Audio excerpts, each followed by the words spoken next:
Coming up this Tuesday, United Airlines flights will no longer be heading to Cleveland starting in April. Also, the Winter Olympics are just around the corner. Find out if everything is all set for the games. And the president is making a stop in Saudi Arabia. More details coming up in the broadcast. You're watching Channel 82 here on VUTV. Valpo, thanks for joining us today on Channel 82. I'm Brendan Johnson. United Airlines says that it is no longer serving as a hub in Cleveland starting in April. The airline will start making drastic cutbacks to flights going through Hopkins International Airport. For more than a decade, United Airlines has not seen any profitable improvement. Scheduled restrictions will be implemented in June.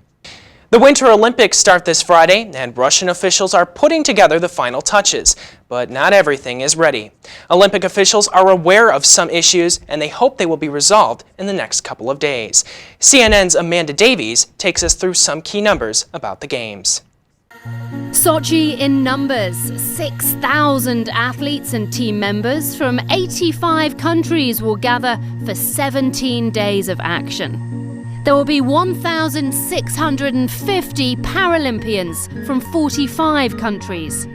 89 events will be split between the venues, some coastal, others in the mountains.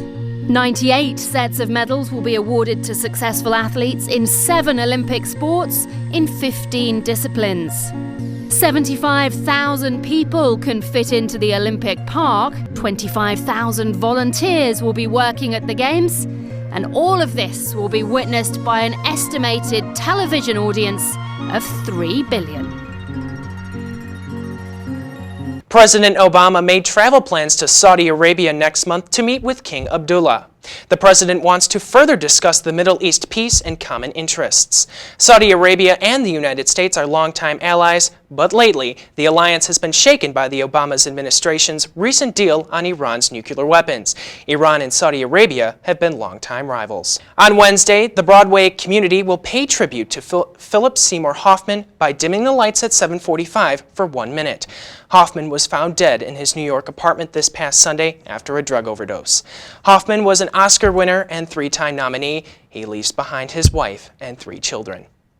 Here in the Midwest, we can hardly catch a break on the winter freeze, but you know it's a deep freeze when frost sneaks into the soil surface.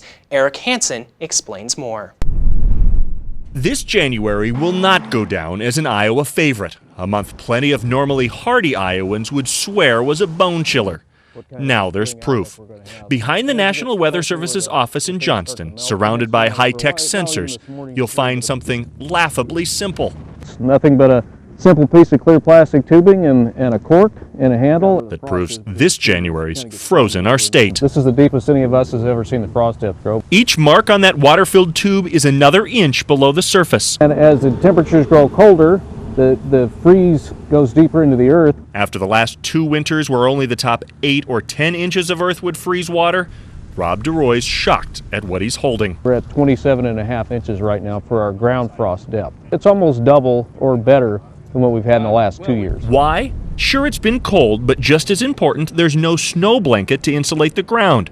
That's big if the spring's rainy. When you have frost in the ground, the water can't soak in, so instead of soaking in, it runs off, so that increases the flood risk. And it's costly for waterworks, who can't keep up with all the water mains that have been busting in the cold. We would see 300 in a typical year.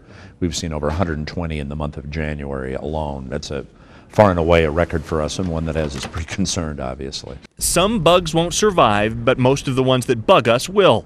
Your home can probably withstand this because of the codes written for these extremes. Mostly, this ice is just proof Iowa's top 2 feet is frozen. Definitely frozen. And millions of people tuned in Sunday night to watch the Super Bowl, and that also included the 2nd Cavalry Regiment in Afghanistan. The game ended with the Seattle Seahawks taking the Denver Broncos 43-8. And that does it for your Tuesday News Update. Tomorrow, The Shield will be broadcasted at 6 p.m. for all of your news, weather, and sports here on Channel 82. Make sure to follow us on Twitter at ValpoVUTV and like us on Facebook. For VUTV, I'm Brendan Johnson. Have a wonderful rest of the week.